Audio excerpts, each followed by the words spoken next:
कलयुग का लक्ष्मण। इमोशनल कहानी। भैया परसों नए मकान पे हवन है, छुट्टी इतवार का दिन है, आप सभी को आना है, मैं गाड़ी भेज दूंगा। छोटे भाई लक्ष्मण ने बड़े भाई भरत से मोबाइल पर बात करते हुए कहा, क्या छोटे किराए के किसी दूसरे मकान में शिफ्ट हो रहे हो? नहीं भैया, ये अपना मकान है, किराए का नहीं, अपना मकान। भरपूर आश्चर्य के साथ भरत के मुंह से निकला, छोटे तूने बताया भी नहीं कि तूने अपना मकान ले लिया है? बस भैया कहते हुए लक्ष्मण ने फोन काट दिया।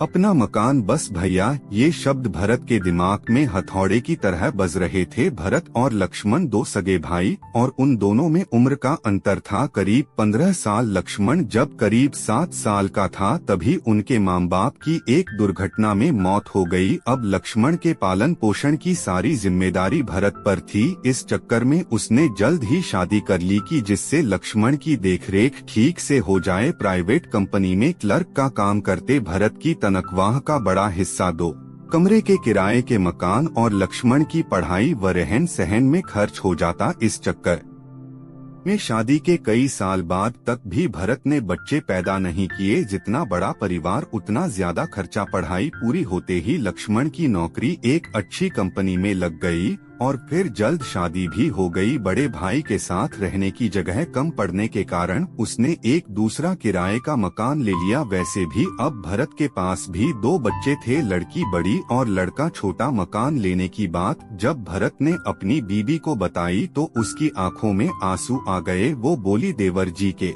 लिए हमने क्या नहीं किया, कभी अपने बच्चों को बढ़िया नहीं पहनाया, कभी घर में महंगी सब्जी या महंगे फल नहीं आए। दुहक इस बात का नहीं कि उन्होंने अपना मकान ले लिया, दुहक इस बात का है कि ये बात उन्होंने हमसे छिपा के रखी। इतवार की सुबह लक्ष्मण द्वारा भेजी गाड़ी भरत के परिवार को लेकर एक सुंदर से मकान के आगे खड़ी हो गई। मकान को देखकर भरत के मन में एक हुक सी उठी। मकान बाहर से जितना सुंदर था, अंदर उससे भी ज्यादा सुंदर। हर तरह की सुख सुविधा का पूरा इंतजाम। उस मकान के 2 एक जैसे हिस्से देखकर भरत ने मन ही मन कहा, देखो छोटे को अपने दोनों लड़कों की कितनी चिंता है। दोनों के लिए अभी से एक जैसे 2 हिस्से पोर्शन तैयार कराए हैं।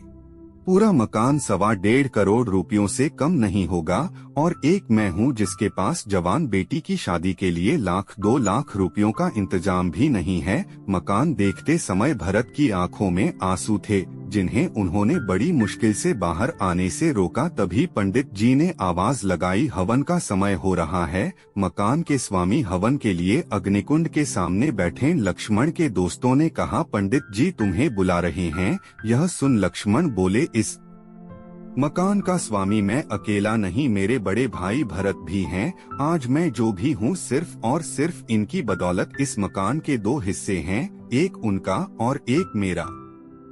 हवन कुंड के सामने बैठते समय लक्ष्मण ने भरत के कान में फुसफुसाते हुए कहा, भैया बिटिया की शादी की चिंता बिल्कुल न करना, उसकी शादी हम दोनों मिलकर करेंगे। पूरे हवन के दौरान भरत अपनी आंखों से बहते पानी को पोंछ रहे थे जबकि हवन की अग्नि में धुएं का नामो निशान न था।